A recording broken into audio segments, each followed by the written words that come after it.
Welcome in. This is Chiefs Chase. My name is Mike Bassano, and thank you so much for joining me as the Kansas City Chiefs have lost Super Bowl 59, 40-22. An absolute heart-crushing game and a really tough way to end what was an incredible season for the Kansas City Chiefs. I'll just be honest with you. As much as this hurts, I'm really happy about what the Chiefs accomplished this year. They made it further than any team that's ever attempted a three-peat in the history of the NFL. That's an incredible feat by every definition and should not go untalked about, should not go unrespected. What the Chiefs did leading up to this game was unbelievable. And I want to start the show with this. We're going to break down everything from this game. We're going to go through all the storylines. We're going to talk about why Xavier Worthy wasn't given the ball in the first half. I was furious the whole first half about that. However, if you saw my story on Instagram, you already know that. However, I want to start the show with this. Thank you. Thank you for being part of this show. Thank you for being part of my life. And thank you for making this one of the most enjoyable Chiefs seasons I've ever had, ever in my existence.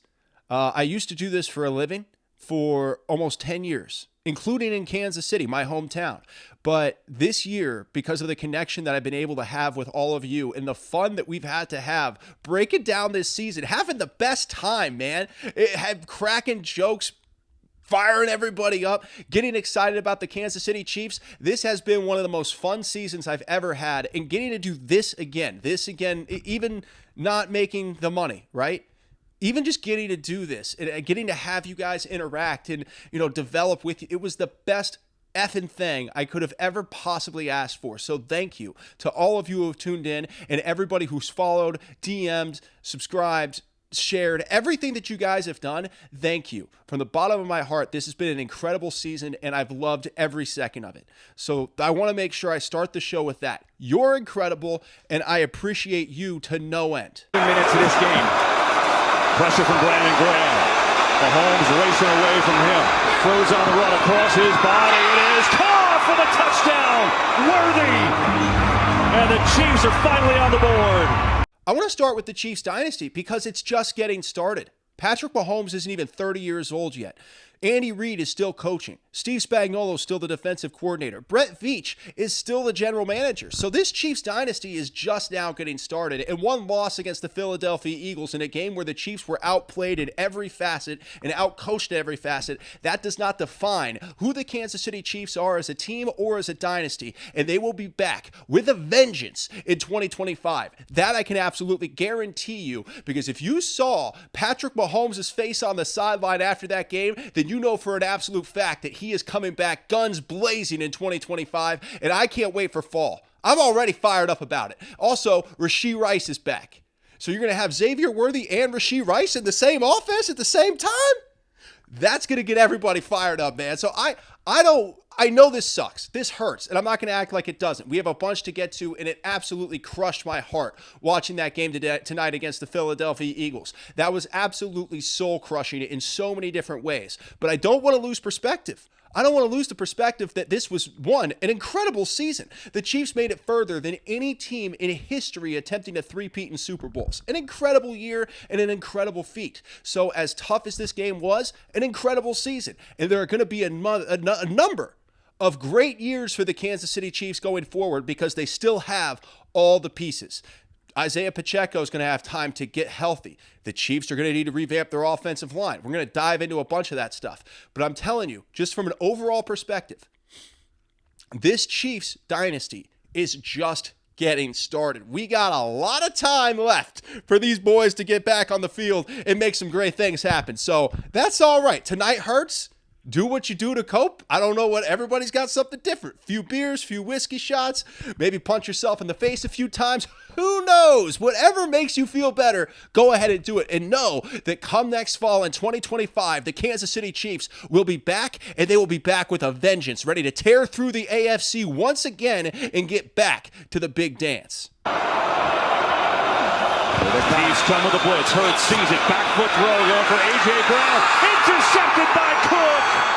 Brian Cook read it. It was underthrown, and he's got the turnover. How Howie Roseman, the Philadelphia Eagles general manager, he's the reason the Philadelphia Eagles won this game, because Philly's roster, top to bottom, is unlike anything I've ever seen. We talked about it throughout the week, that the Chiefs had Mahomes and Andy Reid. That was the edge. But the roster edge went decisively to the Eagles. And when the Eagles came out with a better game plan than the Chiefs, it was curtains. That's what happened. And it sucks. It's awful. It hurts, but that's how it played out. I'm not going to say, oh, well, they did this. No, they came out with a better roster and better coaches. Howie Roseman, the general manager of the Philadelphia Eagles, won this Super Bowl for Philadelphia because he put together a roster that was so stacked and so scary that there was nothing the Chiefs could do. They did what they wanted to do defensively. They contained Saquon Barkley, something nobody thought was possible, and it didn't matter because Jalen Hurts played the best game I've ever seen him play. And a great personification of that is the throw to Devontae Smith, the touchdown, perfect throw. Jalen Watson played it beautifully, got the arm in there to knock it away. Devontae Smith reeled it in anyway. That's how good the Philadelphia Eagles were tonight, and their roster top to bottom was so stacked that they became the best team in the NFL. Howie Roseman, the Philadelphia Eagles GM, won them the game tonight, and they were a stacked roster. What do you do against a stacked roster? Well, you have to have a really good game plan, and the Chiefs didn't have a good game plan. I mean, on defense, they did what they were supposed to do, but it didn't matter. The goal for the Chiefs defense was to make Jalen Hurts beat you with his arm, force him to throw the ball, contain Saquon Barkley. The Chiefs did that, but Jalen Hurts put on the Superman cape and played out of his mind, dropping dimes all over the field. And even when Jalen Watson's playing perfect defense on Devontae Smith on a bomb for a touchdown, it doesn't matter because it was just that night for Jalen Hurts. He was on fire, and sometimes that happens. You run into a quarterback who just has a hot hand. So even though Steve Spagnuolo's game plan was perfect to contain Saquon Barkley and force Jalen Hurts to throw to beat you, it doesn't really work when Jalen Hurts goes out there and plays one of the best games of his entire career. So hats off to Jalen Hurts, hats off to Howie Roseman, and hats off to Nick Sirianni.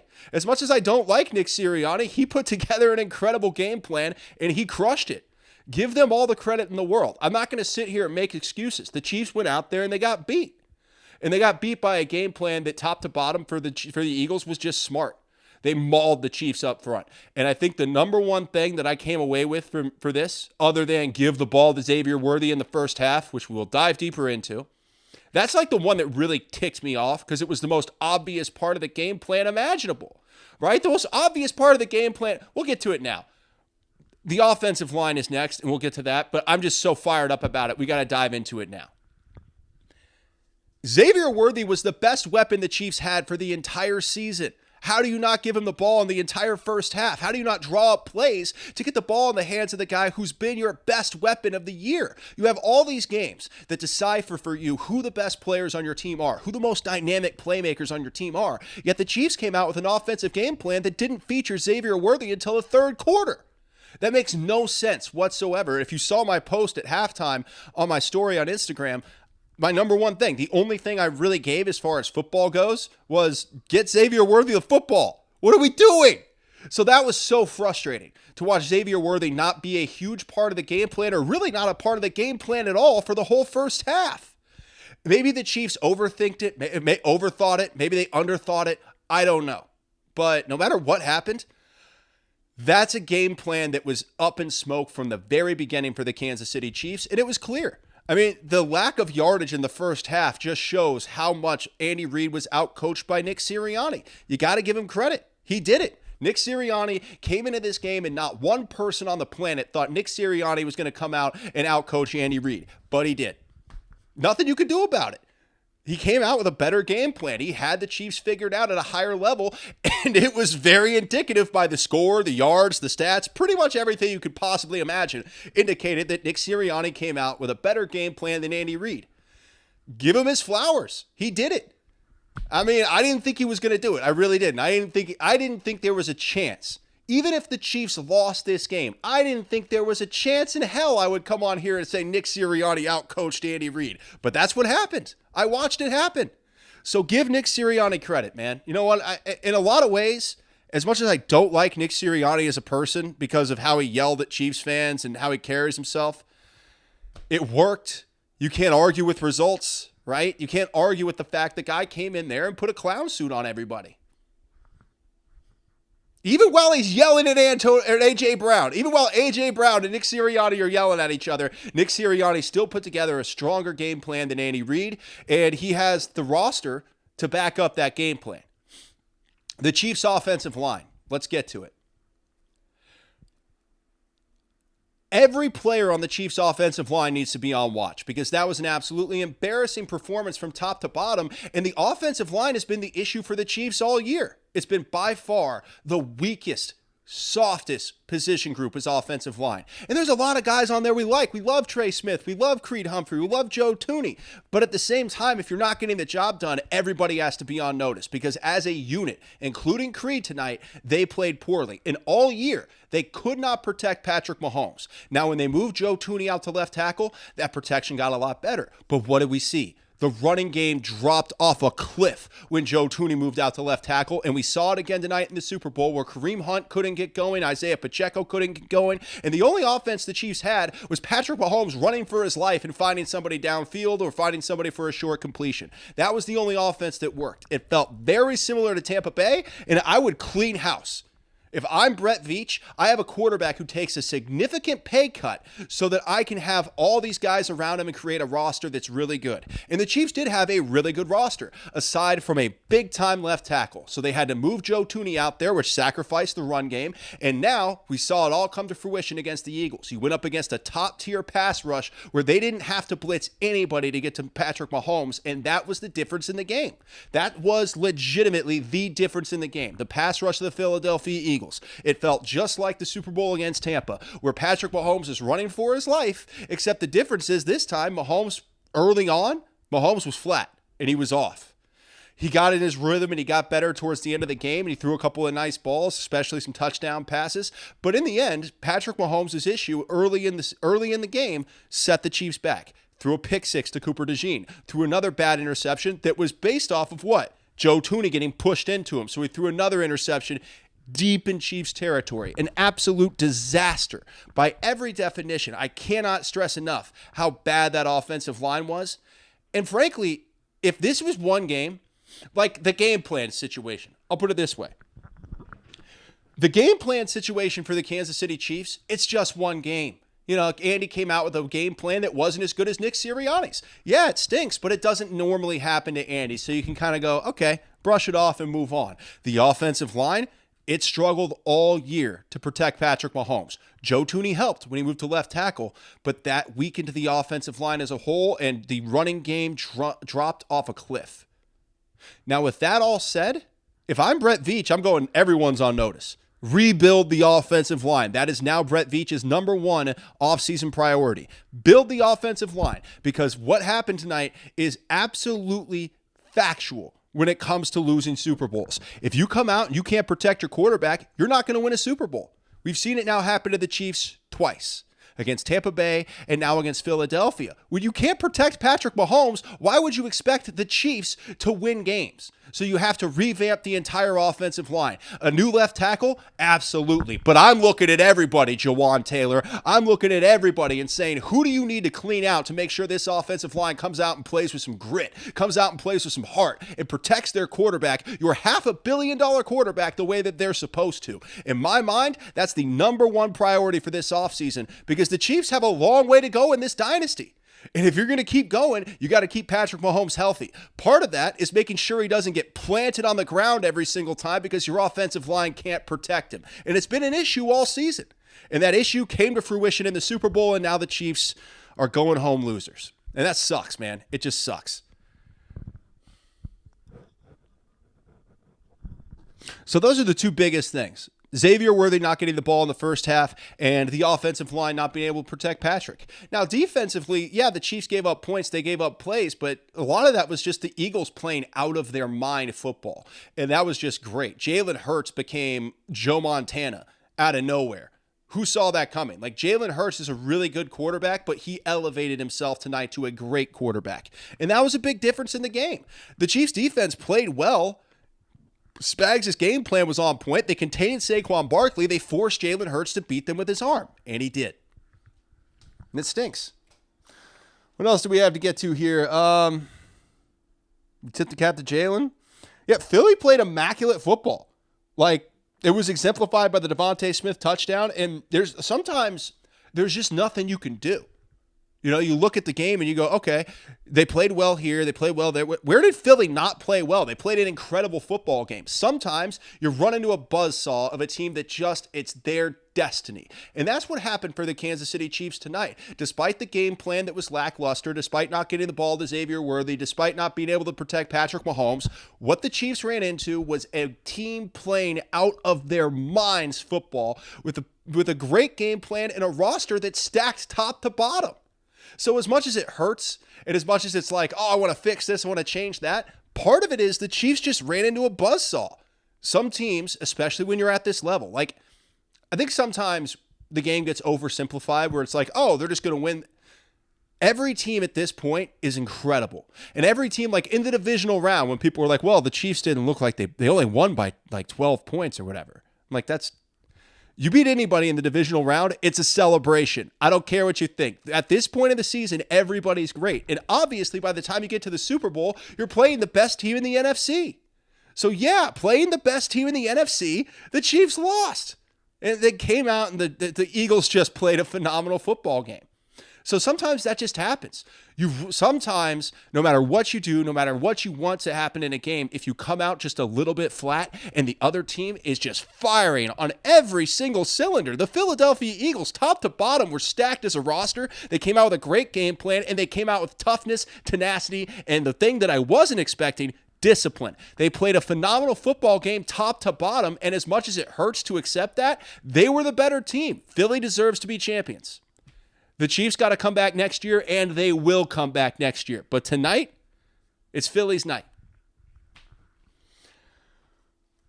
What else do we got to get into? Oh, we'll get into the referee thing. I mean, there's not a lot to talk about, but obviously everybody freaked out over the offensive pass interference on the first drive, which was absolutely a penalty. It's the same thing with the Trent McDuffie hands to the head against Dallas Goedert. Both of those calls were somewhat ticky-tack, but they were penalties. Like A.J. Brown pushed off of Trent McDuffie's head. And because Fox wants ratings, that's what happened. That's what I figured this thing out, man. I'll say this right now. Fox wanted ratings. So they did everything they could to try to make it appear as if the Chiefs were getting slanted favors. Even when Patrick Mahomes gets blasted in the face on a blown call that should have been roughing the passer on the fumble, he got blasted in the face. Easy penalty every time. They missed it. And then when they called out, and Tom Brady tried to cover it up. Tom Brady's like, no, I think they called that. He goes, no, it's because, and then Mike Pereira meekly, very meekly, Mike Pereira says, no, it was because of the dunk on the goalpost. He touched the goalpost, which makes it a penalty. They wanted so badly to create a narrative where the Chiefs are being helped out by the refs because that's the majority of their ratings. But that's not what happened tonight. The offensive pass interference penalty on A.J. Brown, he pushed off the face mask. Just like with Trent McDuffie. Chiefs fans didn't like that call, but Trent McDuffie went high. He hit Dallas Goedert in the head. It wasn't that hard, but it was contact to the head. That's a penalty. I mean, I don't understand the obsession. It's weird. It's like a victim mentality has taken over NFL fans where the boos for every call rain down. The referees did a hell of a job in the Super Bowl. They did a great job top to bottom. A.J. Brown pushed off of Trent McDuffie's face mask. That's a penalty. Trent McDuffie made contact with Dallas Goedert's head. That's a penalty. The referees did a great job, but we have this victim mentality that's been seared into America where every single call that happens, people go, oh, I can't believe it. No, it's a greatly officiated game. Top to bottom, it was perfect, other than the one missed call where Patrick Mahomes got smacked in the face. And by that time, the game was already over, so nobody was really freaking out that much. But the idea that the Chiefs the game's rigged or that the refs are favoring anybody has always been ridiculous, and it's still ridiculous. But hearing everybody boo every time the Chiefs get a call is the most pathetic thing in the NFL. And frankly, it shows the victim mentality that NFL fans have tried to adopt. Oh, everybody's against us all the time. It's pathetic. So stop doing it. You got your loss, right? You got your little Super Bowl win over the Chiefs. Maybe now you could take a step back and not be so obnoxiously stupid about the referees in the NFL because they're doing a great job. Tonight, they did a great job. The only call they missed was a hands to the face against Patrick Mahomes after the fumble. And frankly, because of the fumble, I don't know if that's even a 15-yard penalty. I don't know how it works. Is it 5 yards because he fumbled it? I don't know. I honestly don't. I'm like, it should have been 15, right? Because of the way he hit him in the face, it should have been 15. Didn't decide the game. But my point is, other than that one call, the referees did a phenomenal job. So I'm sick and tired of hearing about the referees. And I know I talk about it a lot, but I can't help it. It's all anybody's talking about. Like, it's not like I sit here, it's not like I wake up in the morning and go, oh man, I can't wait to talk about the referees. Nobody does that. I don't like talking about it. I had to do a show after the AFC Championship game. If you remember this, the AFC Championship game happened. I did a show Sunday night, like I always do, right after the game. And then the next day, I saw all the outrage about the referees. And I'm like, what are you talking about? So I had to do another show the next day about all the reaction to the referees. That's how ridiculous this has gotten. And I hope next year it's not that way and people can maybe pull their heads out of their asses a little bit. But I'll say this. Based on 2025 America I've seen so far, I have very little confidence that people will pull their heads out of their asses. I have very little confidence in that. Hey, Tershawn Wharton played a hell of a game tonight. Let's give him his flowers. Tershawn Wharton. Tershawn. We love Tershawn Wharton on this show, and he played a good game tonight. That's a tough Philly offensive line. The tallest and largest offensive line in Super Bowl history, the Philadelphia Eagles. That was such a tall order for anybody. And the Kansas City Chiefs went in there and gave him a hell of an effort. And Tershawn Wharton, Big Turk, played incredibly well. So I want to give Tershawn his flowers and his credit because he did a hell of a job. He's one of the few bright spots. Nick Bolton, blitz up the middle that caused an interception. That was awesome. The interception by Brian Cook was caused by the secret weapon of Steve Spagnuolo, which is Nick Bolton. Hopefully he's back next year. I don't know. I just don't know. I know he's very important to this team. I know he's like the Patrick Mahomes of that Chiefs defense. So I hope Nick Bolton is back next year. That is a huge deal for this Chiefs team to make sure that you get back the nucleus guys so you can at least take a couple more shots at this before you revamp. Because while Patrick Mahomes' window is large, the rest of the team, the rest of the roster, some of those windows are closing. Hopefully they can keep guys like Nick Bolton around and keep that nucleus because you're going to need the Patrick Mahomes of the Chiefs defense next year to make another run. And that's going to be really important. And by the way, this show continues. Like, I love it. I've gotten, by the way, during the game, as one might imagine, during the game, my social media notifications were erupting. So many people were so happy to tell me about how the Chiefs lost. Hey, man, that's part of the game. I understand that. I bring that on to myself, and I don't mind it. I understand. Like, it's not like I'm coming out here and saying, hey, guys, why can't we all get along? And then they're coming after me, right? That's not my style. I'm brash. I like being brash. I like being emotional. I'm an emotional guy. I'm charged up all the time. I love that. It's one of the things I like about myself. But I also understand that you reap what you sow. So my social media is just people just trying to dance on the grave. And you know what? Go for it. We'll be back in 2025. We'll be ready in 2025. And we're coming back for the Super Bowl in 2025. And I think a big part of that is going to be keeping some of this nucleus, including Nick Bolton, around. I think that's so important. It's just to keep the guys who are great leaders. Let's talk about Travis Kelce. I'm wearing the Travis Kelce jersey from last year's Super Bowl, the win against the 49ers. He had a tough night. He did break Jerry Rice's receptions record, but a lot of that was in garbage time. He had one really great play where Mahomes scrambled and did the flick. It was awesome. But a lot of that happened after the game was out of hand. That's the sad thing. A lot of the great plays for the Chiefs, the great plays for Travis Kelce, for Patrick Mahomes, for Hollywood Brown, for Xavier Worthy, they all happened in garbage time. And that was tough to watch because you realize after watching the end of that game, the Chiefs had a really good team. And we all knew that.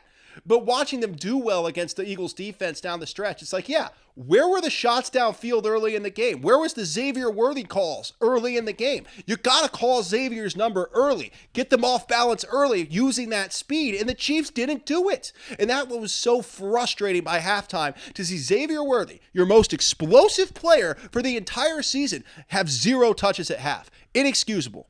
Absolutely inexcusable. They got it to him in the second half, and look what happened.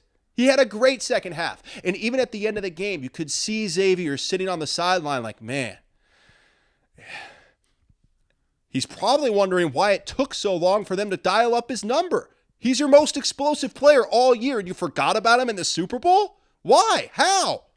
Because when you gave him the ball in the second half, big things happened. That could have happened in the first half and changed the entire game. But the Chiefs came out with a game plan that wasn't good enough, and Nick Sirianni came out with a great game plan. That was the difference in the game. And with the Eagles already having the better top-to-bottom roster, that equals a blowout.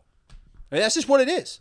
You come out with a game plan that's not that great. They come out with a phenomenal game plan executed to perfection, and you come out sloppy and they have a better roster. That's how 40-6 happens.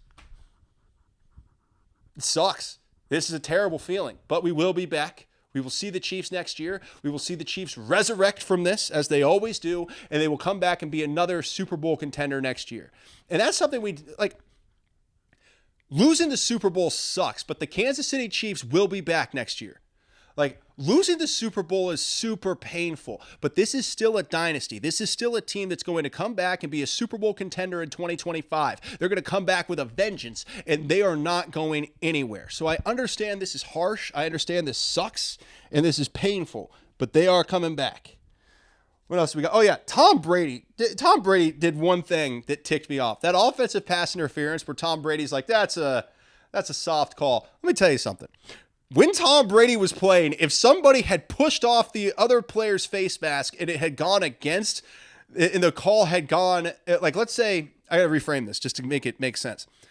If Tom Brady was playing and one of his guys got pushed off by their face mask and there was no penalty called, Tom would have lost his mind. He would have been all high-pitched. What are you doing? That's a terrible call. Remember the Tom Brady angry voice? The Tom Brady angry voice. That would have been Tom Brady if that call would have gone against him. So he's up in the booth now like, I don't know not in this game. You got to let the players play. When did Tom Brady ever let the players play? Tom Brady never was a let the players play guy. He complained every chance he got to the officials. So when he's up there in his booth like, well, I really want to watch the players play. Tom, stop it. That's not how you were when you were a player. Don't lie to me. I saw it. I saw the high-pitched Tom Brady angry voice every time you didn't get a call. Hey, I want a call. Give me that call. That's the high-pitched Tom Brady angry voice. And it came out every time he didn't get a call. So all this, I think they should let the players decide the game up in the booth is malarkey. Get out of here, Tom. It's ridiculous. Out here lying on yourself for what you would have done when you were a quarterback. You complained for every call you didn't get. Out here, revisionist history from the Tom Brady era. I just really want the players to decide the game. Shut up. That's ridiculous, man. Oh, what else do we have? Anything else? It's not going to be as long because with a game that's a blowout where the Kansas City Chiefs season is over, there's just not as much to talk about, frankly. We got Bolton. We got all that stuff. The victim mentality. We got that. Spags had a good game plan. Forced Jalen Hurts to throw to beat you. We touched on that, which is true. Philly played immaculate football. Touched on that. Yeah. I think we got pretty much everything. But I will say this. It's been an awesome year. And, Buffalo would have loved to have this ending. Buffalo would have loved to have the Eagles come and stomp on them in the Super Bowl. But they didn't get there. They got knocked out in the AFC Championship game by the Kansas City Chiefs. There are a lot of teams that really would have loved to get stomped by the Eagles in the AFC. Every other team in the AFC, 16 teams, 15 other teams in the AFC would have loved the opportunity to get stomped by the Philadelphia Eagles, and they couldn't do it because the Kansas City Chiefs were the only one to get through the AFC, and the Lamar Hunt Trophy is in its rightful place at One Arrowhead Drive. So as much as it hurts to lose the Super Bowl, don't lose perspective on what the best team in the AFC did, going through everybody's best shot, going through the gauntlet, and beating every AFC playoff team this season. So the Kansas City Chiefs, despite having a rough game and Philly playing a phenomenal game tonight, they still had an amazing season, and I never want that to get lost. This has been Chiefs Chase. My name is Mike Bassano. Thank you so much for joining me. Thank you so much for the entire season. You guys are incredible. I will be back. We don't know exactly when, but we will be back as the Kansas City Chiefs also will be back. Have a phenomenal night. Thank you again for everything. You guys are amazing. I love you, and I appreciate every single one of you. It's been a fun season. I wish it would have ended a little bit better, but you know what? 30 other teams didn't get a Super Bowl trip. We got to watch the Chiefs in the Super Bowl. And every year that happens, no matter how porous the game might be, every year that happens, We got to be grateful for it. I'm trying to believe it as I say it. Can you see it? I'm trying to believe it as I'm saying it. I'm like, it's hard to get beat down like that. It is. But you know what? It was an incredible season, and I'm so grateful that I got to enjoy all of it with you. That's the absolute truth. We will rebuild. We will pick ourselves back up, get some new pieces on the offensive line, get Xavier Worthy more involved early in the game plan next time you have an opportunity to. And the Chiefs, as always, will be back because the Chiefs are still the Chiefs.